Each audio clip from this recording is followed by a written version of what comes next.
feeling much more wintry today. Yeah, it's starting to get cold. And there's one method that I absolutely love using in winter, and that is trotting maggots. Now, there's just something about maggots, as we all know, you know, when it gets cold, they really are hard to beat, I think, as a bait. And this has been one of those sessions. I don't know if you can tell, but I'm covered in slime. It's been quite chaotic.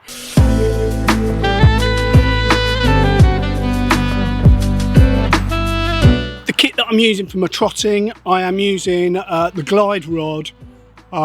It's the 13-foot version. Onto that, I have got the Inferno reel. I'm using the glide mono in 8 pound. So, you know, ideally for trotting, I'd rather go down to the 6 pound, but as you'll probably be able to see, these swims are really quite confined. And so just for a little bit of extra reassurance, I'm using the 8 pound main line. I'm using a fine liner float, that's 1.6. There's not too much flow. If there was more flow, then I would probably step that up, you know, up to a 2 gram, or I could even move to the Speci sticks, you know, the larger floats that we got. But yeah, 1.6 is all right in the current flow. That comes down to an olivette. That's between 2 stops. The olivette obviously balances with the float. Got quick chain swivel. I've decided to go for a reasonably long hook length, actually. It's probably about 8 inches long onto the quick chain swivel there. That's 6 pound breaking strain, and it comes down to a small size 16 hook. Onto the hook, chopping and changing between single and double maggots. You know, obviously trickling maggots in. If I'm getting lots of bites, then I'll heave more maggots in. If I'm not getting many, then I'll be a bit more reserved with how much feed I'm putting in. And yeah, just moving around from swim to swim. And that's how I'm going about my fishing today.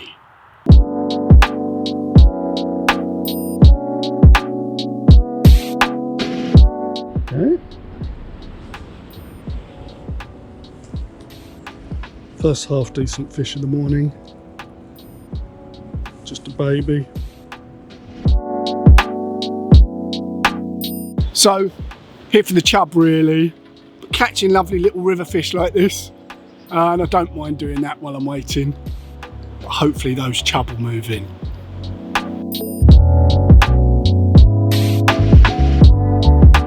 Again, not the intended target, but I will take it. Just proof that if you're using maggots, you can catch just about anything.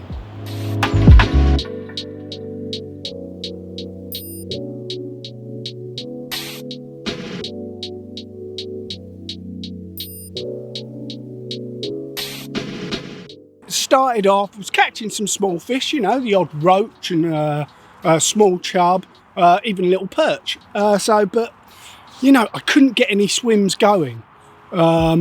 You know, I stay in a swim a reasonable amount of time, you know, because you want a certain amount of the maggots to go in and try and get them going. But, you know, there is a point where you've got to cut your losses and move to the next peg. And in fact, you know, nearly the whole morning was not wasted, but the whole morning was spent searching without really finding much. And then, like I said before, walked into a swim, that's where they were.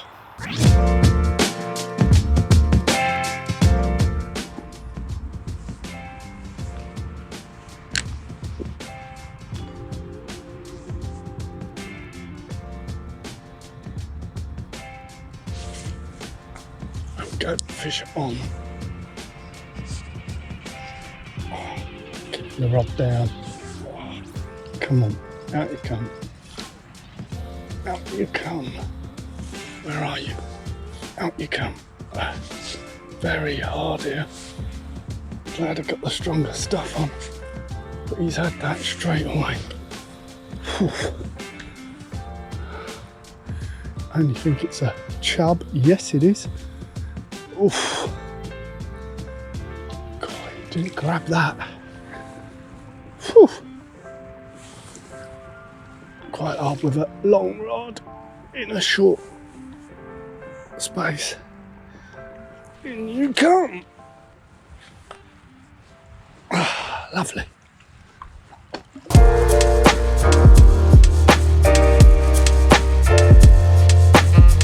So after initial struggle, there we are. That's what we're after. I'll tell you what, I wish I had my woolly hat on because it is cold. But if there's one bait you can rely on, it's maggots. And I love fishing them under a float. Cracking.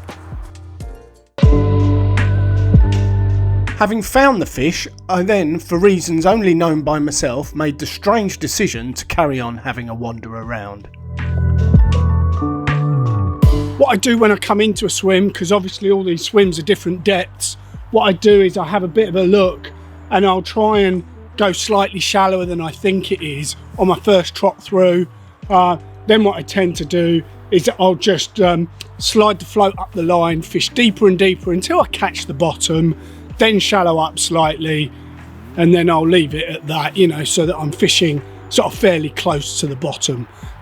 What I don't do is I don't plummet, I don't plumb up the swims, I'm not in them long enough to do that. I will literally, I'll do that. I'll start off slightly shallow, go deeper and deeper, I will catch the bottom eventually, shallow up, then carry on fishing. It was at this point that I was hit by the bleeding obvious and I needed to head back to where I'd found the fish earlier in the session. I walked all that way and ended up back where I caught the fish earlier.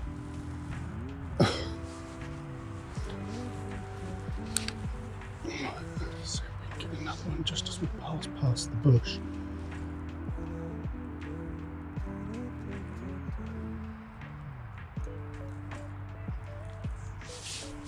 Yes, exactly the same as last time. Exactly the same. They just sat under there. Isn't that incredible? Another nice chub. Look, they just want to be under that one isolated spot. Quite incredible. You can just pluck them out of there.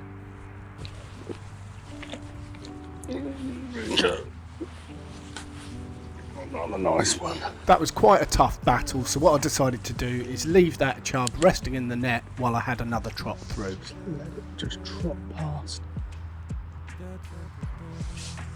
There we go. And another. They just sat under there. It's quite incredible. Look.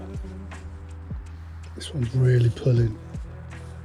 You see my rod there all bent over. Oh my gosh. They literally sat under one bush. Isn't that incredible? I've walked so far, but they just want to be sat there. Oof.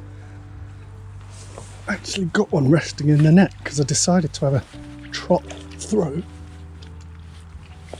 Trying to get two in without the first one escaping. How mental is that?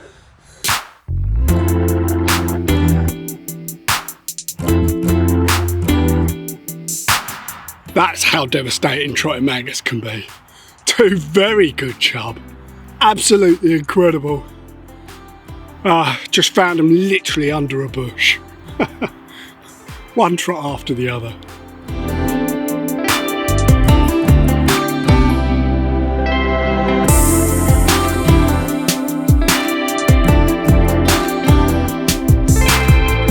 So there we are. That literally is how devastating trotting maggots can be through the winter.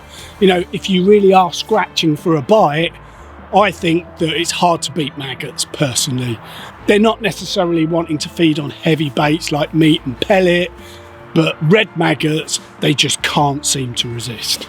Obviously I've slipped those fish back now, and I'm gonna have a few more casts literally underneath that bush. See if there's any more under there.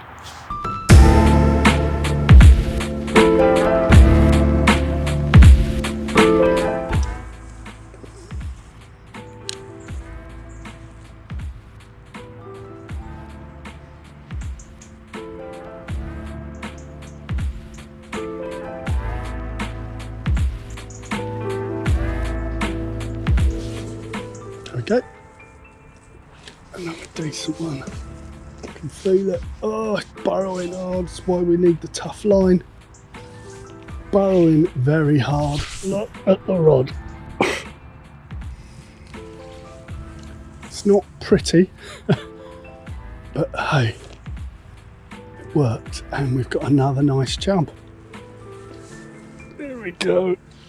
Big mouth over the net. Cracking.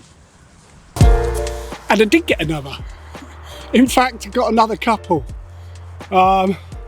Just shows, you know, if you don't fish maggots through the winter, trotting maggots, maybe give it a go. I don't think I'd have found these if I'd have just stuck in one spot all afternoon. And I'm not sure I'd have found these or caught these had I not been using maggots.